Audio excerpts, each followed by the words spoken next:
everything you need to know about erectile dysfunction for your long case and also potentially for your clinical practice as well.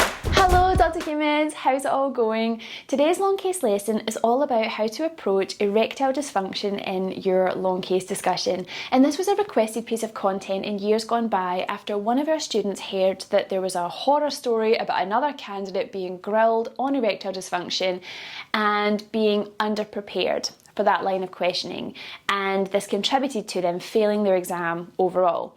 And whilst I don't think that the examiner would go there routinely, if erectile dysfunction or sexual dysfunction is your patient's key problem, it's something that really bothers them, then they absolutely will go there, and so should you. So, my goal today is to give you a little long case lesson on this topic so that you feel entirely equipped when you come across this scenario in your exam.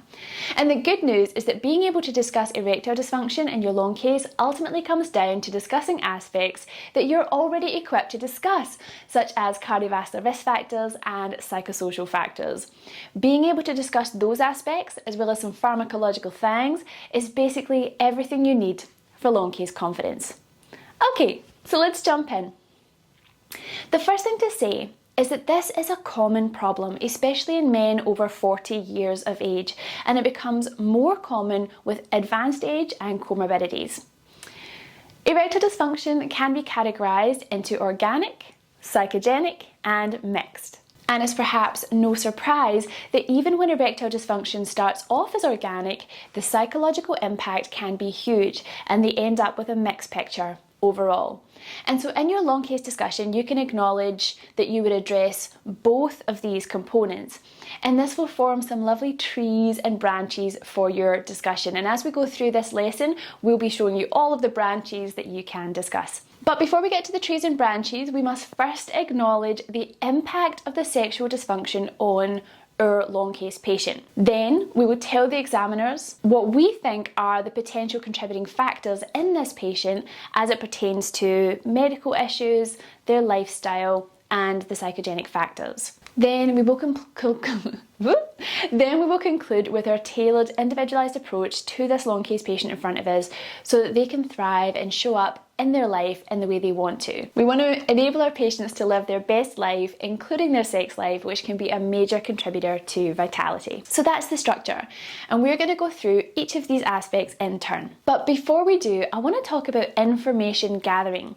You'll see very soon that as you take the long case history, in the way that you're supposed to take the history, you will cover cardiovascular risk factors, lifestyle factors, and their psychological well-being. So you're going to have plenty to call upon when answering questions on erectile dysfunction, even when you are caught off guard.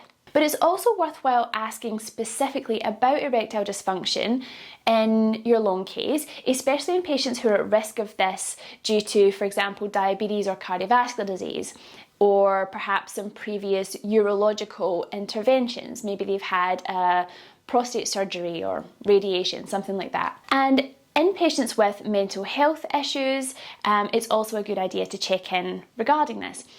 So we as doctors should feel comfortable and equipped to ask questions about sexual dysfunction, but honestly, you might not feel comfortable doing this. And I know that in my clinical practice, I continue to be caught off guard regularly by patients bringing this up when I least expect it.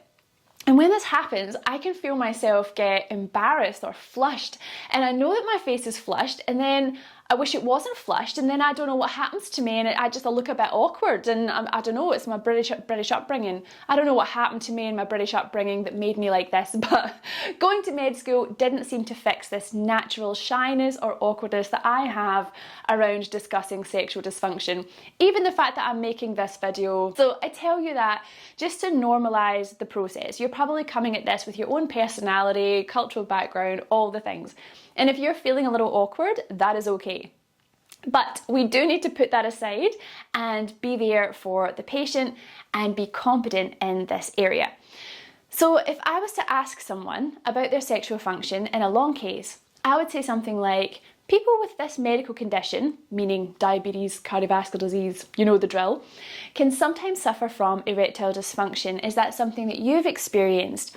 And then you'll get a yes, no, and you can go on from there. But I think the key is to normalize it, make it not a big deal, make it sound like it's very common and a lot of people are suffering from it. And if you get a yes, then you want to find out the extent and duration of the problem and how much it bothers them and if it affects their relationship in any way. And you also want to know if it is a problem for them, have they had any previous treatments? Have they explored this with their doctor? Have they had any investigations or management in the past? What worked and what didn't work?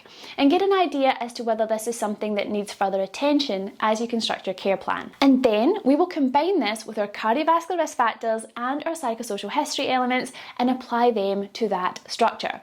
But of course, as with everything, if you are asked about erectile dysfunction and it catches you off guard and you haven't asked the patient any of those things I just mentioned, do not panic.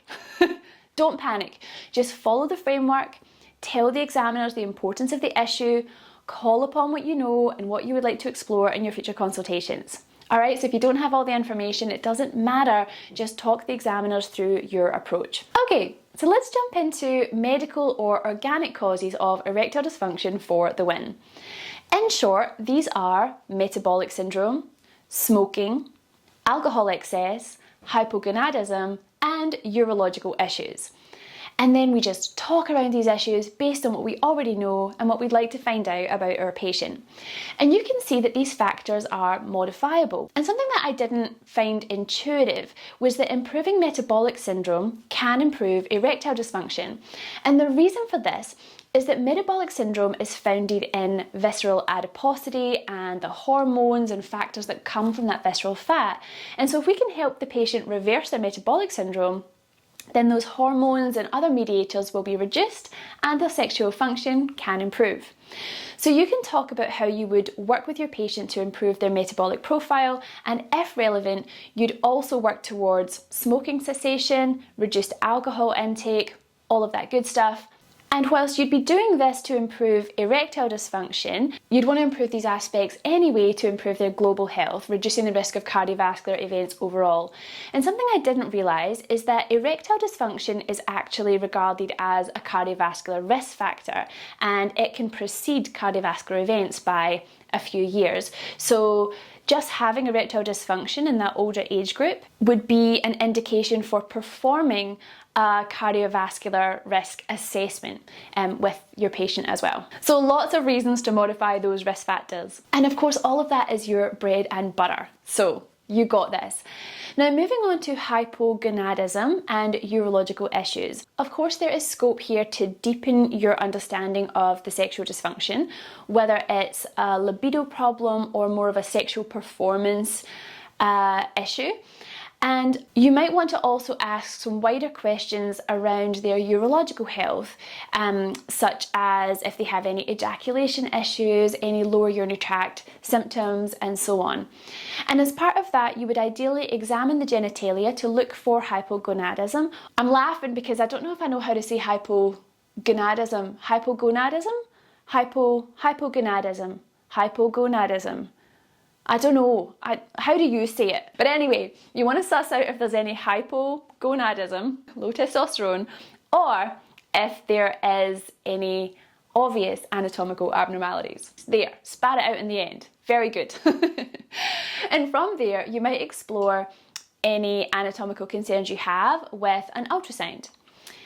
And if you were concerned about hypogonadism, you could check their serum testosterone levels and see if this is in the normal range, and if not, you can replenish it. From what I was reading, low testosterone is more of a factor in reducing libido rather than erectile dysfunction purely, but still worth sussing this out. So that's a solid approach to the medical side, but before we move on to psychosocial factors, I think it's worth mentioning how medications fit into this whole problem. And in particular, those cardiovascular and antihypertensive medications. Now, this area does appear to be controversial in the literature, and different articles say different things. So what I'm going to do here is just give you the absolute highlights about what I found out from the literature. Ultimately, most cardiovascular medications have no significant impact on erectile dysfunction. So medications like statins, calcium channel blockers, ACE inhibitors and angiotensin receptor blockers and alpha blockers, overall, the literature would tend to suggest that stopping or starting these medications is not likely to cause or worsen erectile dysfunction. But the two medications to be aware of that could cause some problems in this area are spironolactone and beta blockers. Now, spironolactone binds to progesterone and androgen receptors and can lead to gynecomastia and impaired sexual function in men. And of course, we have alternatives to spironolactone such as eplerenone, which have less in the way of these hormonal side effects. And beta blockers have mixed report in studies. Some studies show there's an association with erectile dysfunction and other studies not so much. But there's one beta blocker out of all of the beta blockers that has been shown in some studies to perhaps improve erectile dysfunction due to its selectivity, but also its impact on nitric oxide formation by endothelium. And that beta blocker is nebivolol. So, if you have a patient who requires a beta blocker for cardioprotective effects and they're suffering from erectile dysfunction or they're worried about this side effect, nebivolol could be a good choice for your patient. Alrighty, I think that's probably enough on the medical side for your long case discussion. Next up, let's tackle those psychosocial aspects. Now, some things which point primarily to a psychological issue causing erectile dysfunction is when the erectile dysfunction happens only in certain situations or with certain partners.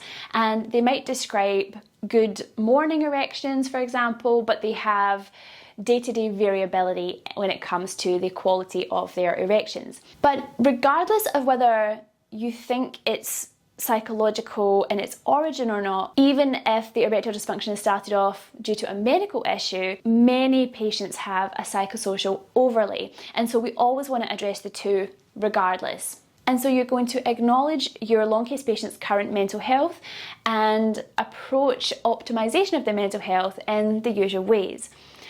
And even if they don't have a mental health concern at the moment, a psychological consultation is often a good idea for patients with sexual dysfunction, as they can be helpful in addressing issues that the patient has in their relationship, at work, various anxieties that are coming up for them that could be contributing to the problem. And of course, involving the patient's partner in future consultations is likely to be beneficial if that's something that is possible and the patient wants.